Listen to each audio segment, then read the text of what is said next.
Hey guys, welcome back to another video. This time we're going to be taking a look at a game in the Lycan on Airfield. And I wanted to run through how I usually go about playing on Airfield and how I would do it in a lightly armored vehicle in a bad matchup. So, I platooned up with Nerve in this game, and he's in his Death Star, so we know it's going to be a tier 10 game, the worst possible matchmaking for this tank. So it's going to be hard to have an impact, and I wanted to run through how I would go about doing it. Of course, it doesn't happen in every game where you get to do much. A lot of times you just kind of scrounge for whatever damage you can. But I want to run through my positioning on this map, what I usually like to run through. So this is probably my favorite spot to go. From the other spawn, I feel like their ledge, just opposite of this spot, where you can see there's a tank destroyer that's spotted just left of the chieftain. That position, I feel like it's a bit more powerful on the other side. But it's still pretty good on this side, and there's not many other options for where to go in a light tank or a lightly armored medium, unless you want to risk going out on the airstrip or you want to fight on the hill across the valley where I am now, which is also the other spot that I would recommend going. If you go to that spot, you can aim across the middle into the sides of the heavy tanks as they push up in this big heavy fight.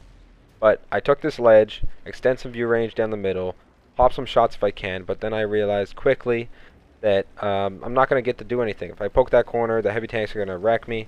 So I'm just going to be a little cheeky right now. I'm just going to go right down the middle, load a heat clip, and hopefully be able to put in a couple shots into a heavy tank.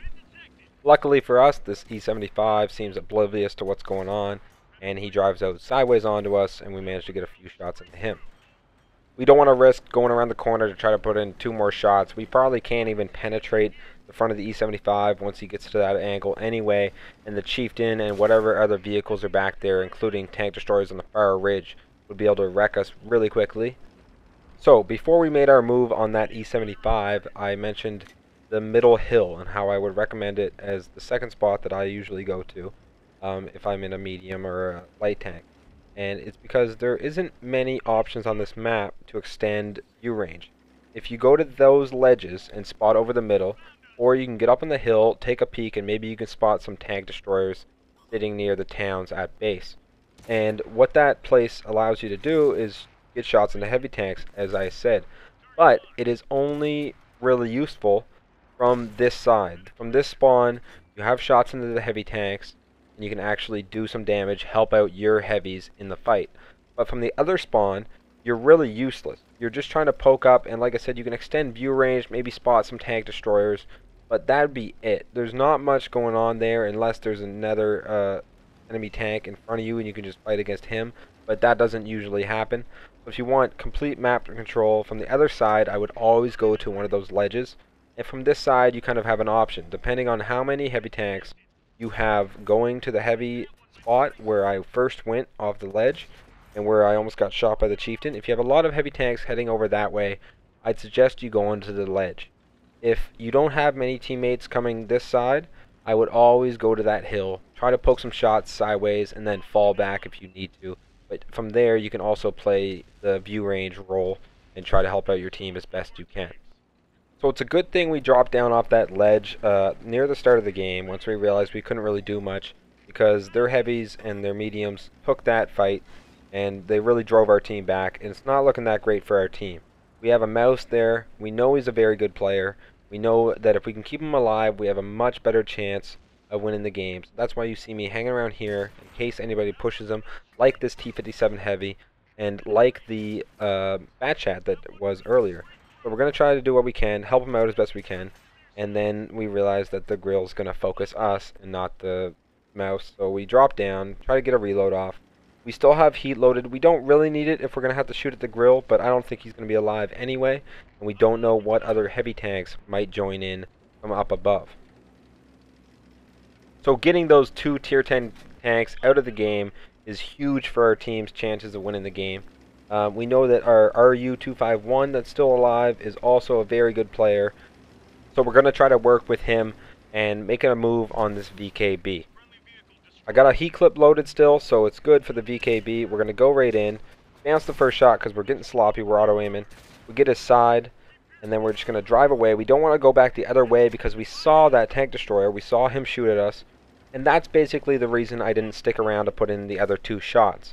That, and we didn't want the VKB to be able to reload and then shoot us anyway, and we didn't want to risk getting hit by that tank destroyer. So we got in, put whatever shots in we could. We got a little sloppy with the aim. I think we only put in 2 or 3 shots. We should have done better on that part, but we still took his attention off. If he would have tried to shoot at us, then we would have had his turret turned, and we could have got the mouse to put in a shot. Unfortunately, we don't take out the Waffle Panzer IV. I couldn't believe that I didn't hit him with 2 of those shots. All I needed was 2. And he managed to slide down the slope and get away. But our Batchat picks him off pretty quickly. So the good thing about this late game scenario is that their team is pretty well spread out. So we can isolate one tank at a time and support our teammates in taking them out. Our RU's going in on the VK, so we're going to get in there, try to help them out. Again, we get a little sloppy with our aim, and we don't put in all the shots that we should. But we do put in a good amount of damage into him, and hopefully he'll be a one-shot for our teammates to be able to take him out.